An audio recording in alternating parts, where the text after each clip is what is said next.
Let's say that the consensus is that our species, we being the higher primates, Homo sapiens, has been on the planet for at least 100,000 years, maybe more. Francis Collins says maybe 100,000. Richard Dawkins thinks maybe 250,000. I'll take 100,000. In order to be Christian, you have to believe that for 98,000 years, our species suffered and died, most of its children dying in childbirth, most other people having a life expectancy of about 25, dying of their teeth, famine, struggle, bitterness, war, suffering, misery, all of that for 98,000 years. Heaven watches it with complete indifference. And then 2,000 years ago thinks, that's enough of that. It's time to intervene. The best way to do this would be by condemning someone to a human sacrifice somewhere in the less literate parts of the Middle East. Let's appear to the Chinese, for example, where people can read and study evidence and have a civilization. Let's go to the desert and have another revelation there. This is nonsense. It can't be believed by a thinking person. Why am I glad this is the case? To get to the point of the wrongness in the other sense of Christianity. Because I think the teachings of Christianity are immoral. The central one is the most immoral of all. That is the one of vicarious redemption. You can throw your sins onto somebody else.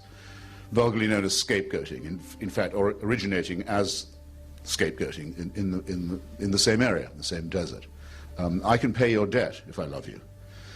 I can serve your term in prison if I love you very much. I can volunteer to do that. I can't take your sins away because I can't abolish your responsibility, and I shouldn't offer to do so. Your responsibility has to stay with you. There's no vicarious redemption.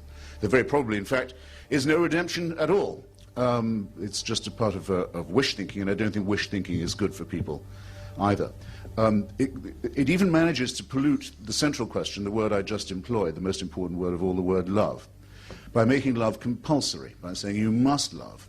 You must love your neighbor as yourself, something you can't actually do, but you'll always fall short, so you can always be found guilty.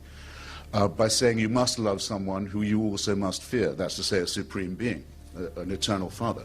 Someone of whom you must be afraid, but you must love him too. If you fail in this duty, you're again a wretched sinner. This is not mentally or morally or intellectually healthy, and that brings me to the final objection. I'll condense it, Dr. Lasky, which is that this is a totalitarian system.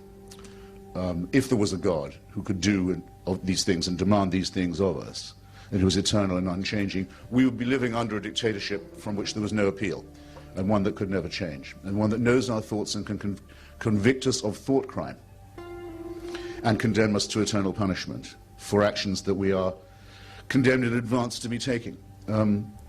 All this in the round, and I could say more, it's an excellent thing that there's absolutely no reason to believe any of it to be true.